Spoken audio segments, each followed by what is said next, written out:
सबसे पहली सखी श्री ललिता जी प्रकट हुई। और ललिता जी की सेवा क्या है? ललिता जी बीड़ी भोग पधराती हैं, ठाकुर जी को बीड़ा पवाती हैं निकुंज में। श्याम सुंदर को और सुख देने का विचार हुआ, तब दूसरी सखी प्रकट हुई। कौन? श्री विशाखा जी। और विशाखा जी की सेवा क्या है? ठाकुर जी को वस्त्र धारण कराना, अलंकार धारण कराना, इसकी सेवा श्री विशाखा जी की है।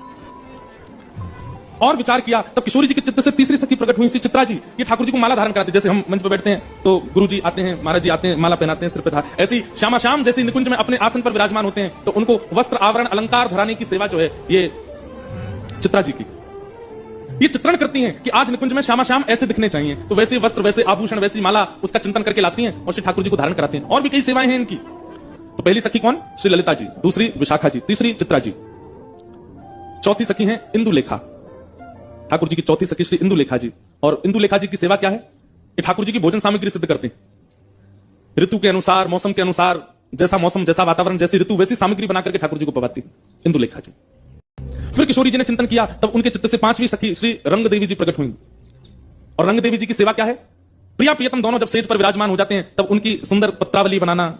आज ऐसे पत्रावली बनेगी, आज मयूर बनेंगे गाल पर, आज सुंदर सुंदर ऐसे गोल गोल कुंड जैसे बनेंगे, आज ऐसे केसर के चंदन आएंगे, आज शीतकाल ज्यादा है तो केसर का चंदन नहीं लगेगा, आज ठाकुर जी को अन्य सामग्री, मतलब रूप के श्रृंगार की सेवा श्री रंग देवी जी की है। छठवीं सखी है श्री तुंग विद्या जी। और तुंग विद्या जी की सेवा क्या है? जब प्रिया प्रियतम दोनों श्रृंगार करके सेज पर विराजमान हो जाते हैं, तब उनके सम्मुख नृत्य करना, गान करना, सुंदर सुंदर राग रागनियों को प्रस्तुत करना, विविध विविध प्रकार के नृत्यों को तैयार करके श्री प्रिया प्रियतम का विलास करना, यह तुंग विद्या जी की सेवा है। किशोरी जी के चित्त से फिर सातवीं सखी प्रकट हुई, जिनका नाम है चंपकलता। चंपकलता जी की सेवा क्या है? चंवड़ उड़ाना, ग्रीष्म ऋतु में पंखा करना। ये सिंहासन के पीछे खड़ी रहती हैं, वहां खड़े खड़े श्री प्रिया प्रियतम को केवल पंखा जलती रहती हैं, चंवड़ उड़ाती रहती हैं, उनके सुख का विचार करती हैं। ऋतु के अनुसार जो होना, अब जैसे सर्दी आ जाती है तो सर्दी में क्या करती हैं? सिगड़ी सिद्ध करके लाएंगी, कोयला जला करके सिगड़ी करके फिर वो सामने रखेंगी, मतलब उनके अंग को अनुकूल वातावरण प्रदान करना, ये इनकी सेवा है। और फिर किशोरी जी के चित्त से आठवीं सखी प्रकट हुई सुदेवी जी। और सुदेवी जी की सेवा क्या है?